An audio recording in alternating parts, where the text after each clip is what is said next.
So, ladies and gentlemen, today I have Michael Mastro again regarding Vastu. And today is going to be a favorite subject for pretty much anyone and everyone, which is going to be wealth.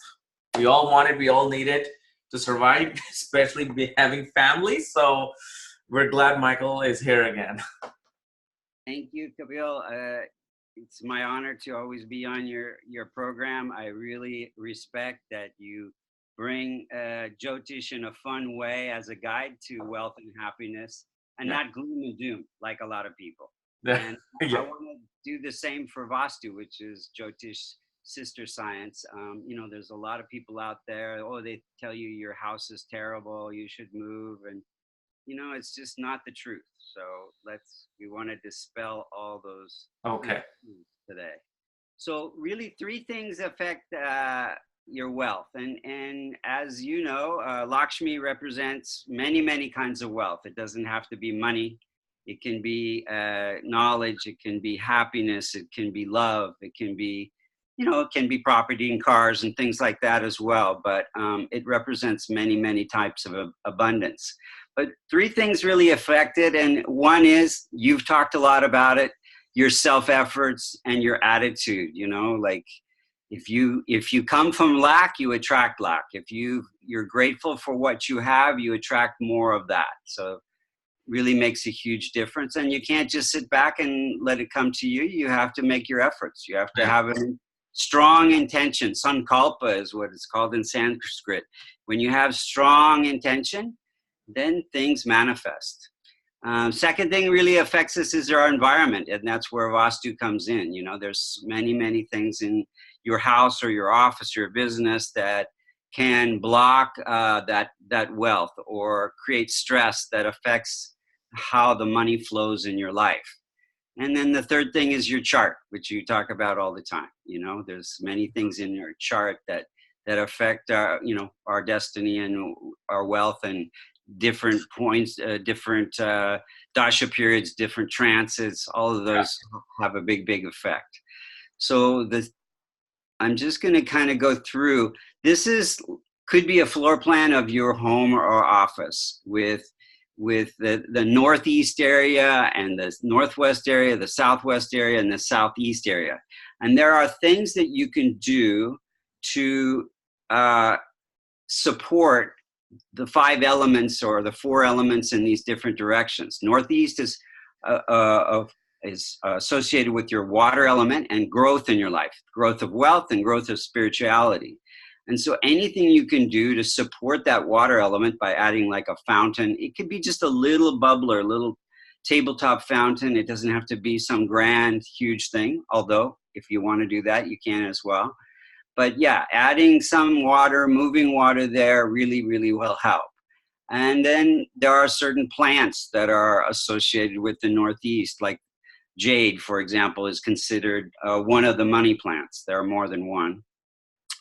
And then pictures on the walls, like of waterfalls or ocean or any kind of water, rivers flowing.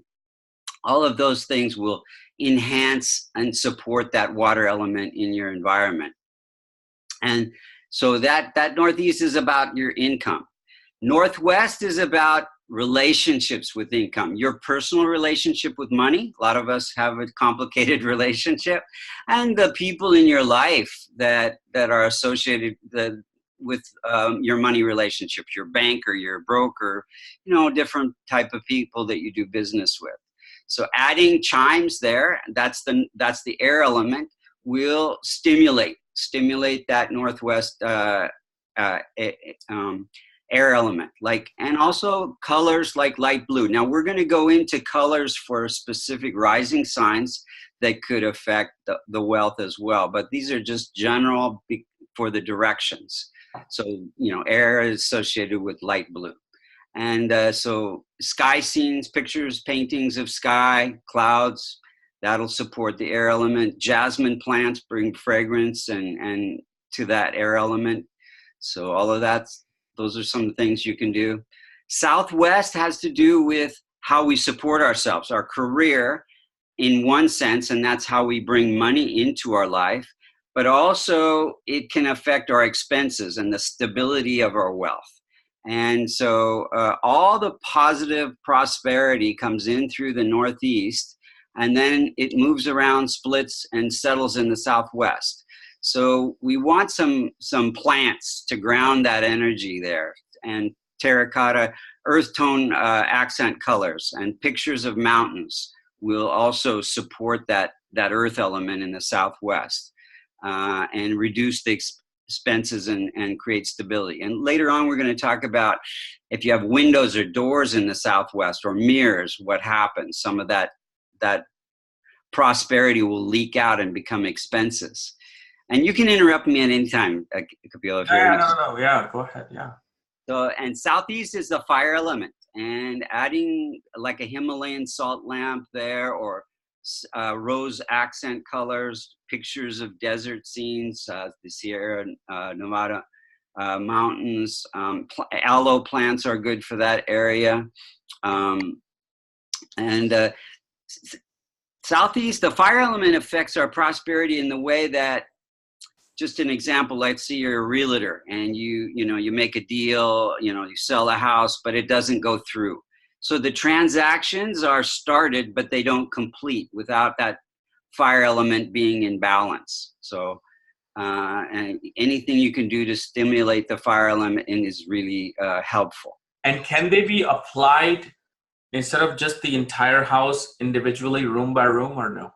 Absolutely. So okay. Vastu goes from the very biggest, they talk about the Vastu of India, the Vastu of the United States, to the Vastu of an altar on your table. We create Vastu altars. And so each room has its own Vastu. The whole house has its own Vastu. If you live in an apartment house, your apartment has its own Vastu, and the whole apartment house has its own Vastu. Same thing with an office. Maybe you have a cubicle in a sea of cubicles. So there's the Vastu of the whole building of cubicles, and then the Vastu of your own cubicle. So it goes from the largest to the smallest. Okay. So here I'm kind of listing the 16 tips, and we've talked about 1 through 4 just now. So other things are, if you have a safe or a place where you keep valuables, it could be just a drawer. You want, ideally, it's set up in such a way that it opens to Kuber, to the north. Kuber is the god of wealth, and is related to the north area. It's funny you said Kuber. There's also something about the Kuber key. The Kuber key? Key, right? On the golden key they sell it in India. And yeah. There's Kuber yantras, Kuber keys. There's many things that represent Kuber. And lots of people in little shops you go into, they'll have a Kuber yantra on the wall to attract that wealth. But north is the direction that the wealth comes from. It's the positive magnetic energy from the north that makes the wealth grow. So if you face your safe and you open it, or you open a drawer towards the north direction, it's on a south wall in the north area of your home or office, or it could be even in the southwest. As long as it opens to the north, that's the main thing. And then there are, people that say putting a mirror in front of it will expand that wealth. But if you have the safe facing south or west, you have a lot of expenses. The wealth reduces. So, I forgot to ask you about, you said to add a fountain in northeast, but not a fish tank. Yes. That's number 1. Yes. So I forgot to talk about that. So the difference between feng shui and Vastu becomes clear in this that aspect. So anything that restricts growth. Now in feng shui you have the lucky bamboo. It's in a very small pot. It's restricted in its growth. If you have a fish tank, the fish can't grow very much because they're restricted by the fish tank. You don't want to restrict growth in any way. So if you have a big pond full of fish in the northeast, that's great, but small fish tank is not recommended per Vastu. But moving water definitely is, any amount. So thanks for bringing that up. Okay. So then the other thing is mirrors. So lots of people ask about the mirrors, and So in Vastu, it's important to keep the mirrors on the north or east walls, because if they're placed on the south or west walls, they act like windows and they create expenses. Now they can be corrected. So, you know, a lot of times you'll have a mirror in the bathroom over your sink and it's facing south and there's not much you can do about that. It can be corrected, but so if you have a choice, yeah, put your mirrors on the north and east walls. How can that be corrected? The mirror. So anything can be corrected with yantras. We have different, about 100 different yantras in Vastu that we do energetic corrections with, instead of moving your toilet or your stove or picking up your house and turning it because of the imbalances that are created by the placement. There are yantras that, so basically think of your body, you know, it has an energy system, and you go to an acupuncturist and they know where energy gets stuck. Mm-hmm. And they place an acupuncture needle there, or they create some pressure to release that stuck energy. So the house is a living, breathing organism, just like your body. So if we utilize these little energy machines, it's a visual representation of a mantra or sound, and it's called a yantra, to stimulate energy where it's getting stuck, like because the toilet's in, say, the northeast. It's water element, but impure water, so it totally blocks prosperity. So if there's a specific yantra that you can place on the toilet or above the door to the toilet that will get that energy that's blocked or stuck to start moving, and so money will start flowing again in your life. So all of these things, can be corrected. And we're just giving the tips that you can't do without you can do without the corrections. So then colors have a big effect. We talked about the colors and the directions. Yellow is representing Jupiter for wealth in the northeast, and light rose for Venus in the southeast, Rahu, earth tones in the southwest, and Moon and Saturn for light blue in the northwest. And in the next slide, I'm going to show you colors for each of rising sign that would be particularly good to wear or have on the accents as on the walls. But pictures of a waterfall in the northeast walls, also very good. We talked about that already. Clocks. Now, I know we talked about this once before because you have a bunch of clocks where you do your recordings. Yeah. And ideally, the time expands if you put it on a north or east wall, and it contracts if you put it on a south or west wall. So, and make sure the clocks are keeping good time, because if it's slow or fast, that can affect your prosperity. What about like wrist watches, which are manual, but if you don't wear them, they're stopped? And is that something also that makes that difference, or only the wall clocks? Mostly the wall clocks. Now, if you're wearing it and it's stopped or slow or something, that's going to affect things for sure. But yeah, not so much if it's not being used. If it's I would put it away in a drawer if you're not using it and it's stopped. Okay. If it's out in sight, then you want to keep it. Okay. So clutter is a huge thing. And, so Marie Kondo's got all these techniques for reducing clutter, but clutter blocks the flow of prosperity, and in all the different areas of your house, but mostly in the northeast or the center. So whatever you can do to reduce the clutter is, things that you haven't used in years or that might benefit somebody else, will get energy to start moving. I mean, especially if you're having financial issues, look in the northeast and see if you have a closet or a garage that's full of junk that needs to be cleared out. Mm-hmm. You can use that technique that she has. If you pick it up and you feel uplifted by the energy of that thing, then you keep it. If your energy goes down when you pick up, it doesn't feel good in your body, then it's time to give it away. Yeah. So, and then, in the front door or your garage, however you enter a house, a lot of people in the, colder climates enter through the garage. Whatever you enter, use as your main entrance. Make sure there's no blocks, big trees blocking, or it should be visible from the street, ideally. So you don't have a lot of bushes that are blocking it, and it's well lit and it's inviting and warm and with flowers in the summer especially. Then, these are feng shui type things as well. No leaky pipes, cracked or dirty windows, squeaky doors. All of those kind of can create stress and affect the energy flow of money in your office or home. Toilet lids, keep them down and keep the door closed, because, it flushes money depending on where it is in your house. Avoid a garbage can. Even in your office, try not to have the garbage can in the northeast part of the office.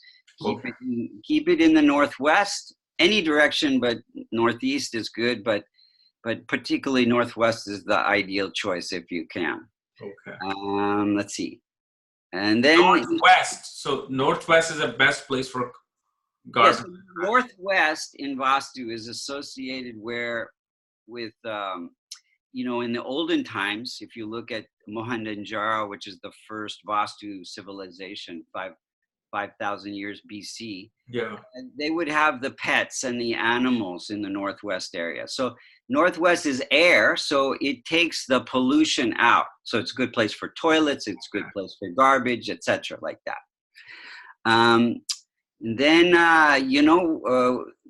Set your intention each morning. If you have an altar, create an altar. We talk about it in the way of Vastu, how to create a Vastu altar, but start with that intention.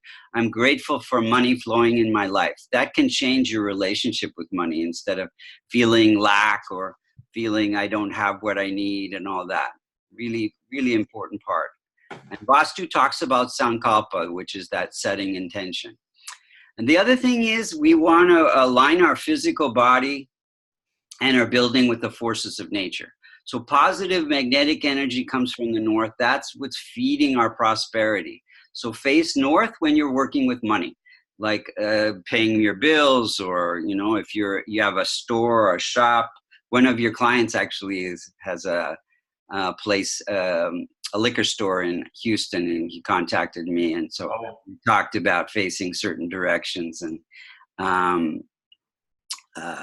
north is really good, for swiping somebody's credit cards, for dealing with them in terms of money. So it's it activates the left brain, that analytical, mathematical part of the brain when you face north.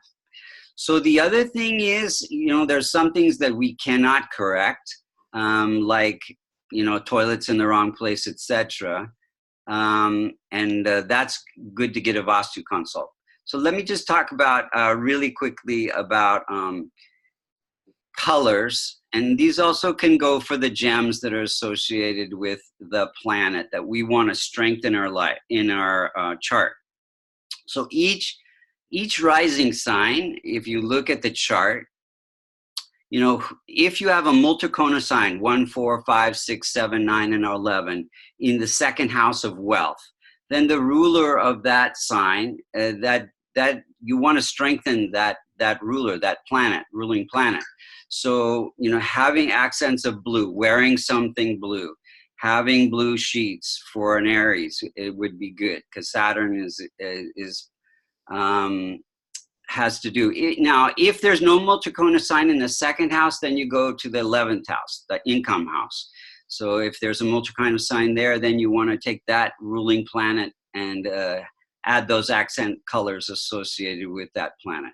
So you say strengthen the planets ruling the Mool Trikon sign in the second, 11, or 9th house. Okay, so it's not own sign, it's like Sagittarius, not Pisces. Yeah. Yeah, okay. Yeah.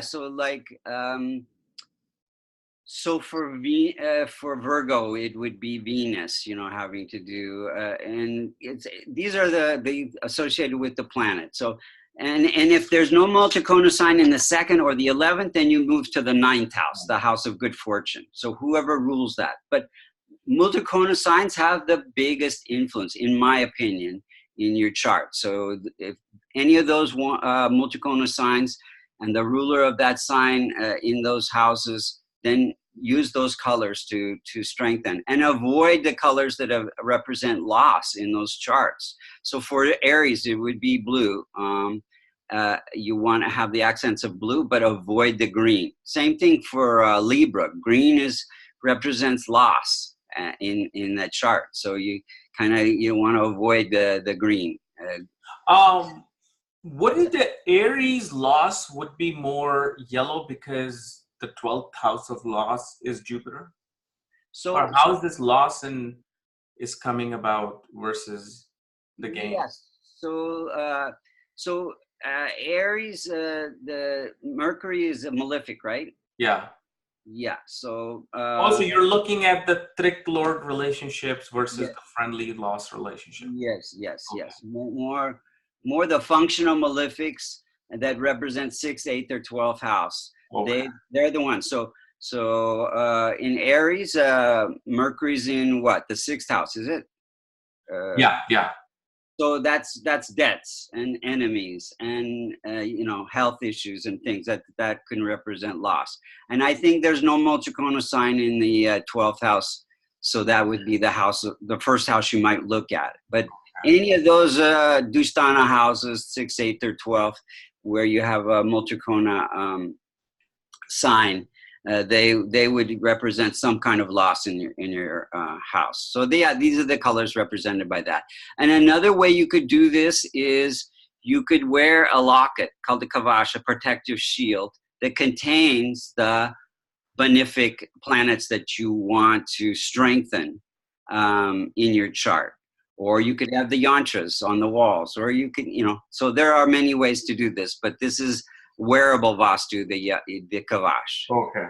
So yeah, so those are the things. And then, so basically these are the things that we cannot correct on our own, that where Vastu comes in. So if you have a cut, a missing corner in the northwest, or it's extended, the garage sticks out, something like that, that affects our money relationships. So in Vastu, we can use the yantras to cut off that part of the house and create two separate Vastus. Like if it's an L-shaped house, and for example, this was your house and this corner is missing or extended, then we can, put a yantra here and here and create two separate Vastus so the missing corner disappears. So very easy to correct, but yeah, something difficult to do on your own. Northeast, if there's no windows or doors, maybe it's an apartment, it's totally blocked. You want to use the yantra to attract that missing Jupiter, that missing water element. If there's cuts or toilets there, missing corner, or stoves burning up the money, furnace, fireplace, electrical panel, hot water tank, all of these will burn money if they're in the northeast part of your home or office. So again, the yantras will get that stuck energy, blocked energy to start moving again. Southeast is if you have a cut there or an extension or a toilet, water reducing fire affects the health of your finances, your transactions from going through. So again, the yantras can correct that. Southwest, if it's cut or extended, garage sticks out, toilets, water, fire elements, or lots of windows or doors, leaking that prosperity out. We can set up energy barriers to keep the prosperity in the house or office from leaking out. The center, if you have a big heavy staircase there, or furnace, central heating, stove, toilet, all of these can affect the wealth in every aspect of your life, every direction. So yeah, so these are the main things. So yeah, if anybody's interested in a Vastu consultation, I continue my KRS discount, use that discount code. And any questions you might have? No, you pretty much answered it very nicely. Also, is there I was curious about this, does Vastu apply with cars as well or no? Yes. So Vastu is a directional science, but then you see, if you go to India, that most of the three-wheelers and the cars have a little yantra. It's called the Mruti yantra, and we have those. It's called a health and protection yantra. So that balances the 5 elements in every direction that the car goes. So there Okay. is Vastu for the car as well. I've done Vastu for ships as well. So Whoa. Okay. Okay. boats and planes, and yeah, you can look at the Vastu of everything. Okay. Perfect. No, thank you so much for coming and showing this. This was amazing. Just like Okay. always. Thank you again for the opportunity, and keep up the good work of Absolutely. I sure will. keeping Jyotish fun. Yes, as always. Thank you so much. All right, take care.